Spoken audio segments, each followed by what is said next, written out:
And in terms of that photo with Stuart, it's the same as the Archbishop this morning.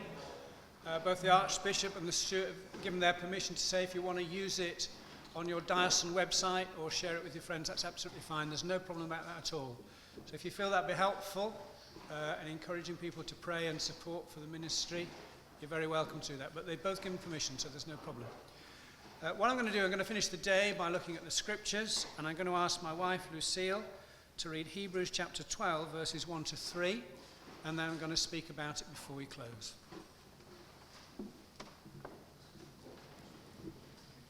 Hebrews chapter 12. Therefore, since we are surrounded by such a great cloud of witnesses, let us throw off everything that hinders and the sin that so easily entangles, and let us run with perseverance the race marked out for us. Let us fix our eyes on Jesus, the author and perfecter of our faith, who for the joy set before him endured the cross, scorning its shame, and sat down at the right hand of the throne of God.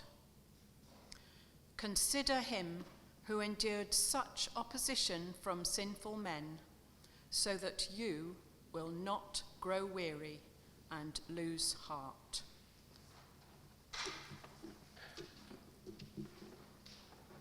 If you were to speak to a marathon runner, they would be lying if they said it was a picnic. A gentle jog in cool, refreshing rain, with plenty of stops for crisps and Mars bars, constantly roared on by a huge admiring crowd. The reality is completely different.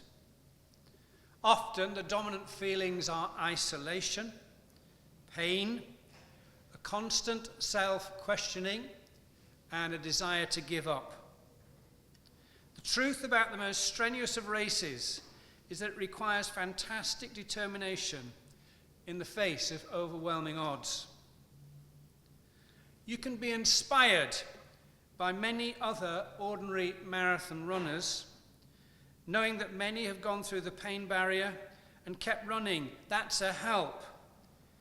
But in the end, it's only you who can keep going. And it's by being determined to make the finishing line. Verse 1, we are surrounded by such a great cloud of witnesses. When we're experiencing the pain barrier, the point at which we feel like giving up, we can hold on to the truth that many have traveled this painful road before, but eventually finish the race. We think of St. Paul's final words to Timothy in 2 Timothy 4:7. I've done my best in the race.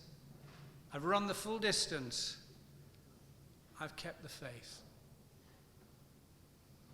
A great cloud of witnesses, both in the Bible and in life, who found it really tough, but not given up.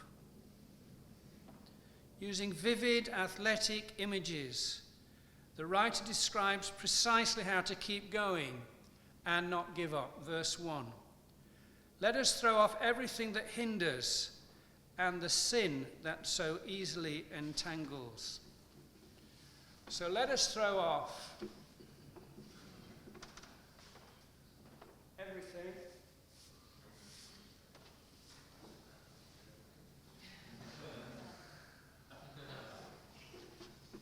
I'll stop there.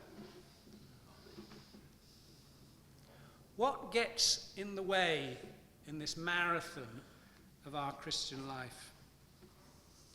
In the older versions of this verse, we read, let us lay aside every weight. The word is used in classical literature for excessive physical weight and also a burdensome load. It can mean superfluous clothing, anything which is a handicap. As a boy, I used to enjoy cross-country running around Ilkley Moor. We were there last week. We were back there again. And on those beautiful, crisp January mornings, it was so tempting to wear half a dozen shirts, 3 pullovers, and an anorak. But if you did, there'd be no chance of winning the race. As Christians, I'm not talking now about the ministry of sport. I'm talking about our walk with the Lord, because actually that's more important. As Christians who love the Lord Jesus, what will slow us down in the race? Well,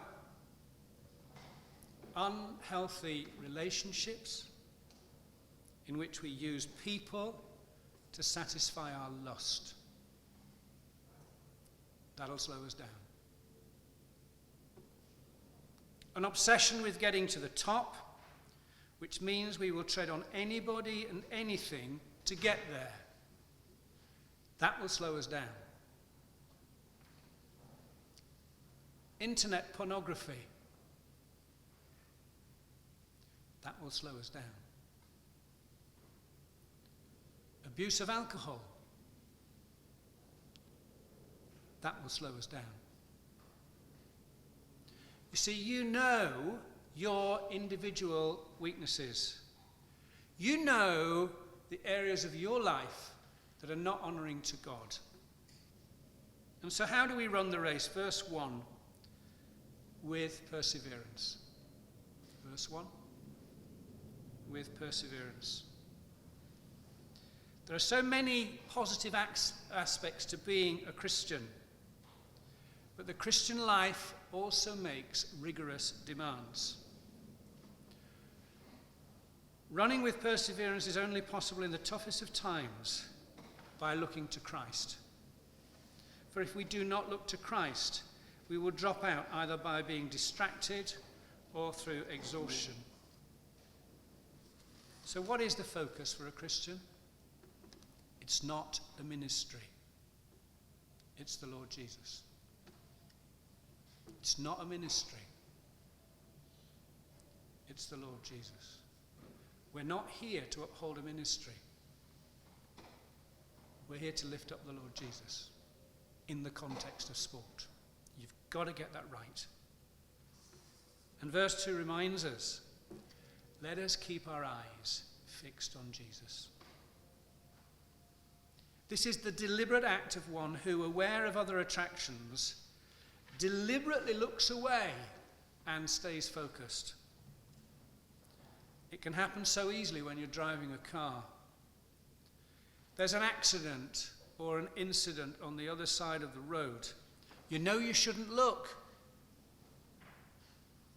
But if you do, you are distracted from what you're doing. And that distraction can have very serious consequences.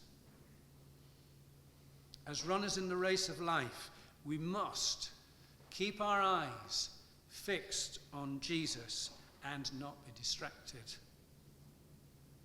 So, the marathon runner is at the point in the race when he or she wants to give up.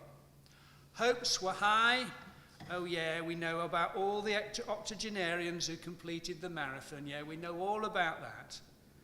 We know we should keep going, but we're fed up, exhausted, and sick of the pain.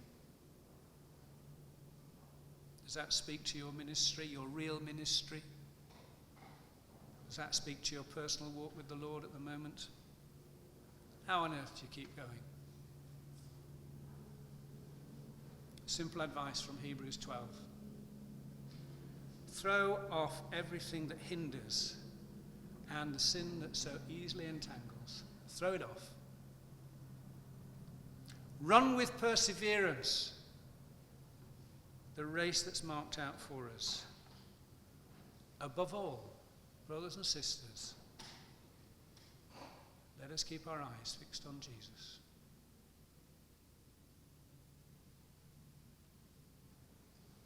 Let us keep our eyes fixed on Jesus. A moment of quiet.